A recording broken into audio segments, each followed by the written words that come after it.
Midnight over Earth orbit. The HSS Deadpan floated like a lazy cat sprawled across a sunbeam, only this cat was armed with outdated missile pods, duct-tape radar arrays, and an AI that still ran on sarcasm and spite. Commander Rear Torres leaned back in the captain's chair with a lukewarm synth coffee in one hand and an 80s rock ballad playing in the background.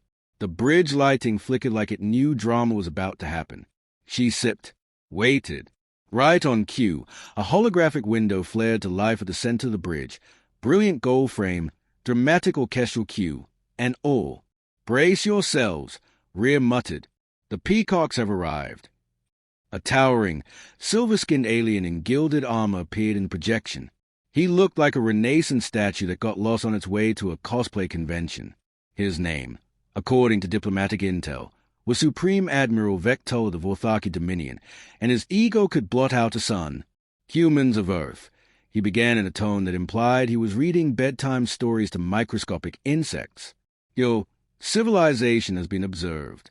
Your use of combustion-based repulsion and projectile weapons suggests a pre-fusion species not yet capable of meaningful interstellar engagement." "Meaningful engagement," echoed the AI Clippy in a sarcastic British accent. "He means we're too stupid to play in their space sandbox." "Not now," Clippy, Rear said, waving a hand. The alien continued. "Nevertheless, the Vorthaki Dominion, in its unmatched grace, extends an invitation to discuss your future under our stewardship." "Translation," said Juno from the engineering station, spinning a screwdriver like a baton.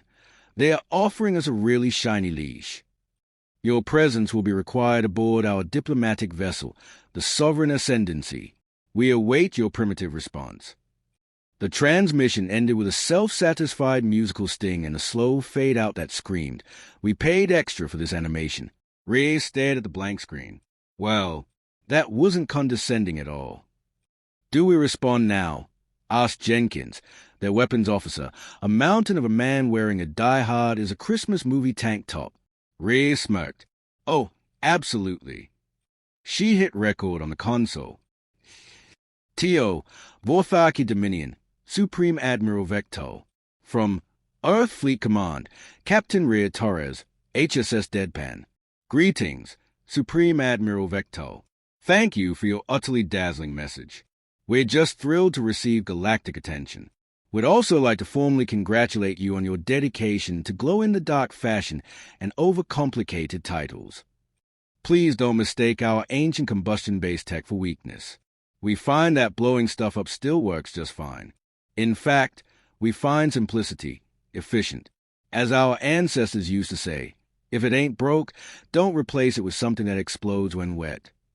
We accept your invitation, with bells on. Oh, and one more thing.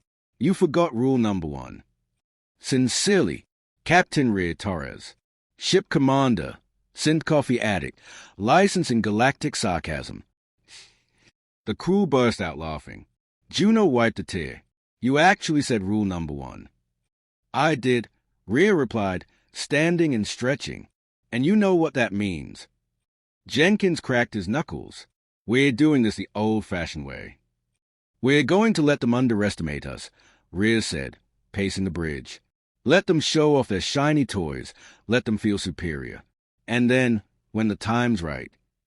Clippy popped up on a nearby screen with devil horns drawn in Microsoft Paint. "We hit him so hard their ancestors feel it." Juno chuckled.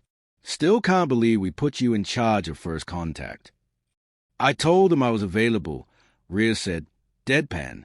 The bridge doors hissed open as a tray of protein bars levitated in. Meatball Jenkins plucked one, ripped it open, and muttered, "Still think we should have brought railguns." "We will," Rear said. "They just won't know it." Outside the viewport, a massive silhouette shimmered into Earth's orbit. The Sovereign Ascendancy. Vorthaki architecture was less form follows function, and more what if a cathedral married a peacock and it gave birth to a space yacht. Juno whistled. "That's a lot of overcompensation for one empire." "Reminds me of my ex," Jenkins muttered. "Suit up," Rear said. "We're going to prong." Cut T.O., Vorthaki War Room, Vorthaki Prime System.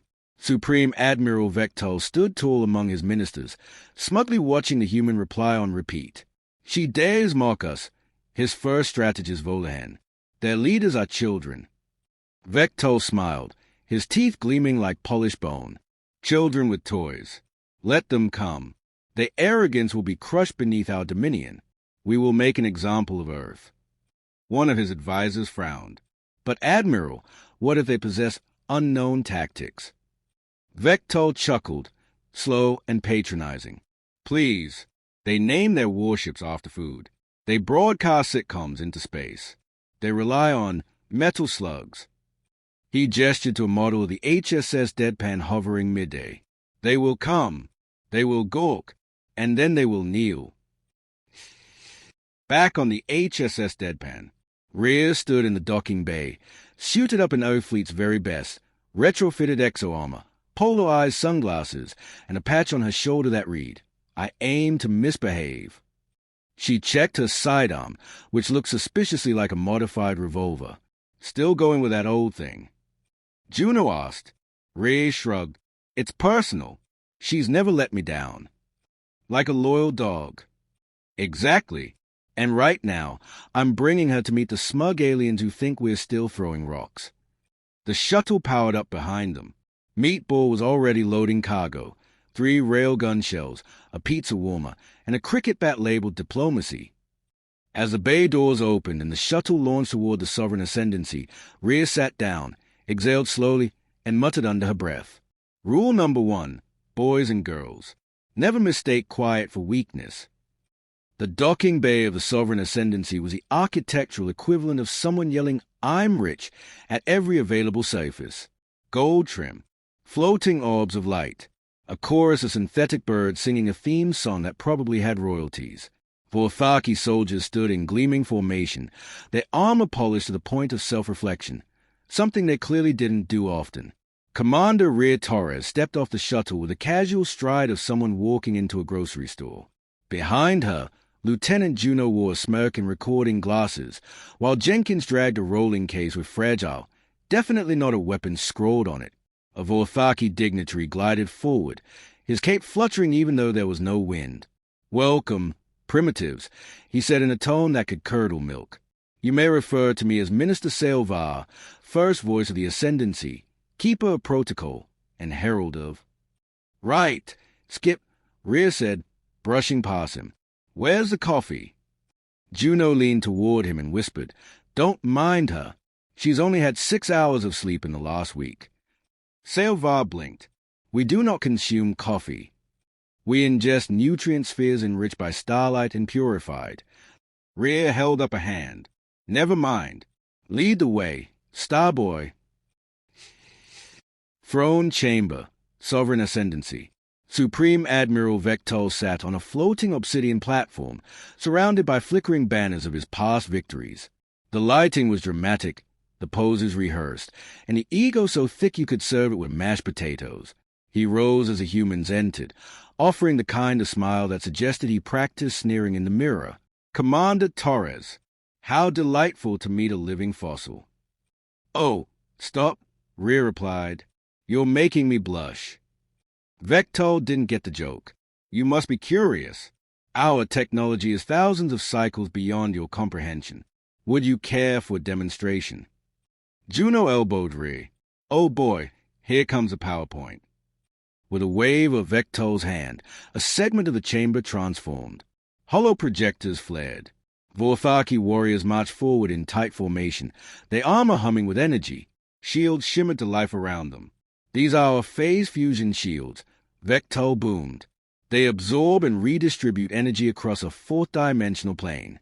Your bullets will bounce like pebbles off a neutron wall. He turned to Jenkins. You still rely on combustion engines, yes? Jenkins shrugged. We also use wheels and knives. Real cutting-edge stuff. The Vorthaki seemed unamused. Vectol continued.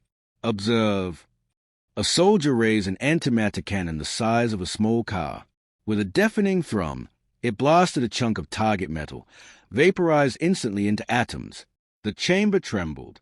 The humans blinked. Cool trick, Juno said. Is that available in cordless? Rhea turned to Vecto. That all you got? The Admiral blinked. Excuse me. Don't get me wrong, Admiral. The light show's great. The dramatic pause, top-notch. But all this. She gestured around at the floating screens, glowing soldiers and humming weapons. It's like watching someone flex with a fax machine. Vecto's face hardened. You mock what you do not understand. No, I mock what I do understand, Rhea replied with a wink. Post-demo to Vorthaki Tech Labs. The humans were shown more toys, personal cloaking devices, telepathic battlefield AI, zero-point reactors the size of marbles. You still use chemical-based propulsion, a Vorthaki scientist asked, aghast. Yeah, Juno replied. We also breathe oxygen and eat tacos. Don't judge. Another Vorthaki tried to be helpful. Perhaps we could share our neural interface systems to upgrade your combat tactics. Jenkins grunted. Neural interface? I've seen toddlers outmaneuver those in Call of Duty. Call of what? Rhea intervened. Earth War Simulator. We train 12-year-olds to be lethal by the time they hit puberty. That clearly disturbed the Vorthaki. One actually clutched his ceremonial pendant and whispered a prayer. Private debrief, Vorthaki dining hall. After the demonstrations, the humans were treated to a diplomatic meal, gelatinous cubes that wobbled menacingly in a beverage that tasted like cough syrup mated with motor oil. Jenkins spit his drink back into the glass.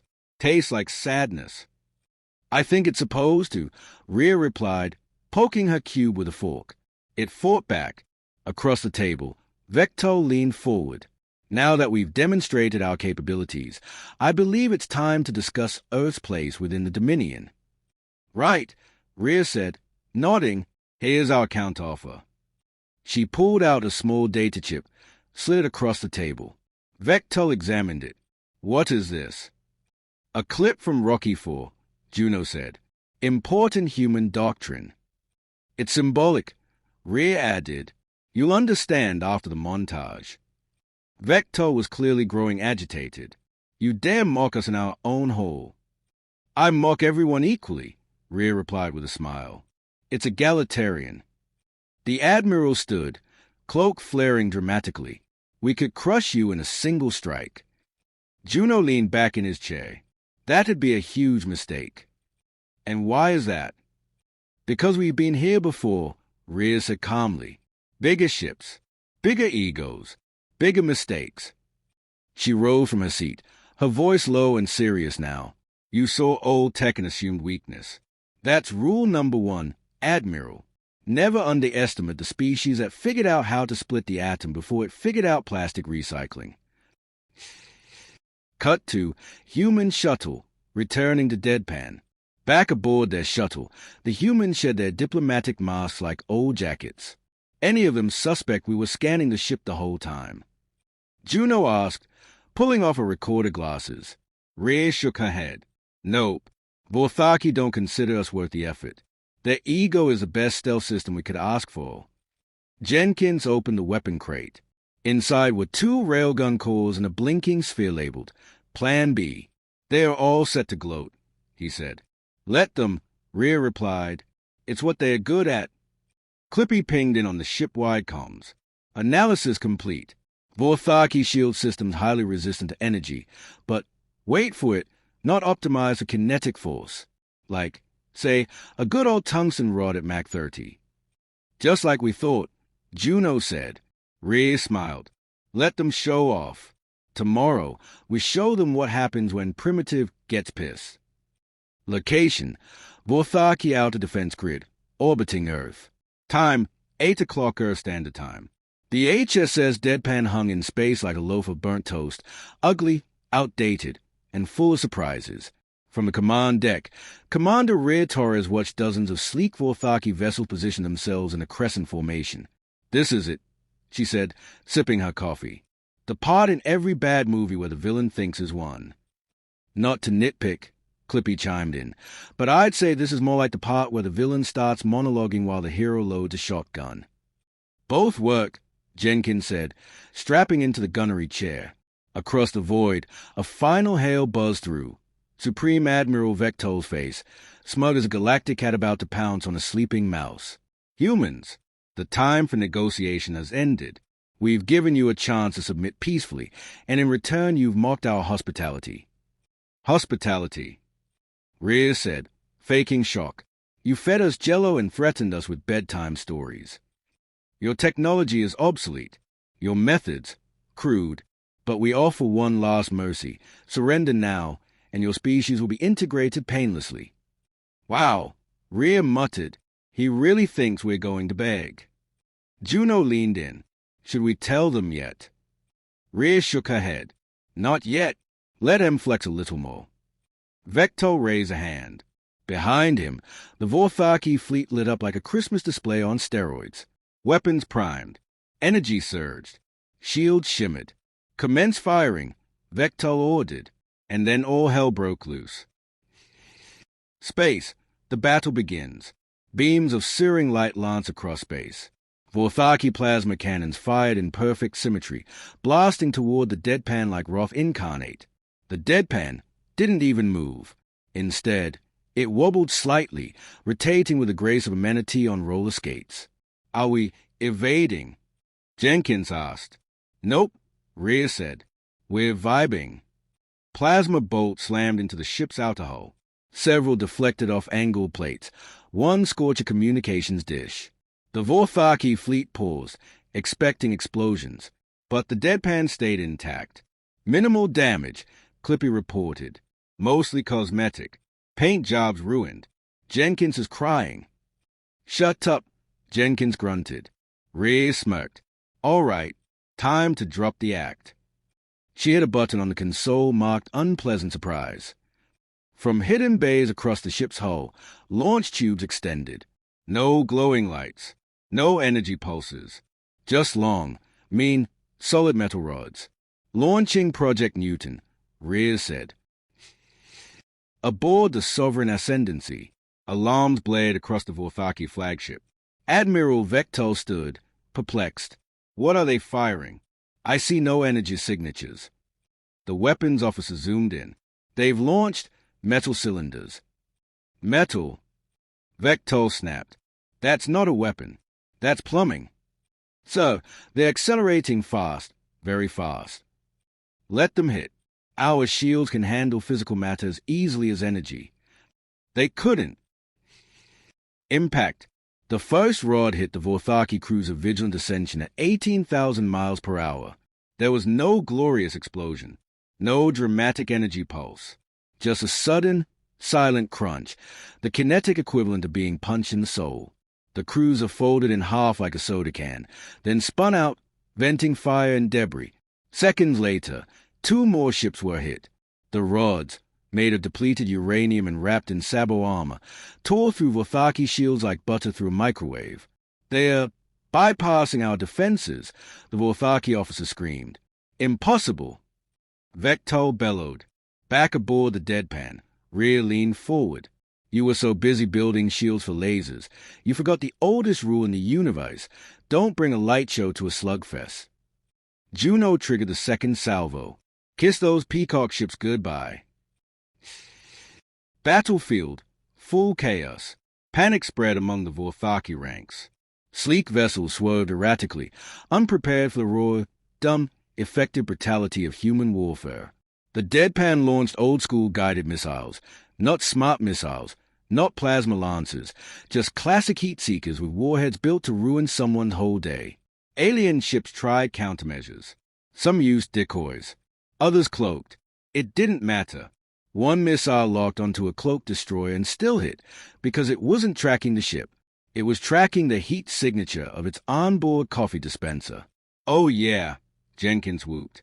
We trained these missiles on dumb stuff. You've got smart shields. We've got dumb bombs. Another Vorthaki dreadnought went critical after a cluster of Earth kinetic mines punched straight through its hull and into its central reactor. Vorthaki bridge. Panic ensues. Vectol's fleet was unraveling. He turned, face pale. How? How are they doing this? So, they planned this, The strategist gasped. The primitive tech, it's deliberate. They lured us into this fight. We're detecting zero-energy emission from their weapons. Of course not, came a new voice, Riz, broadcast directly into the Vorthaki flagship. She appeared on screen, lounging in the captain's chair, sipping coffee.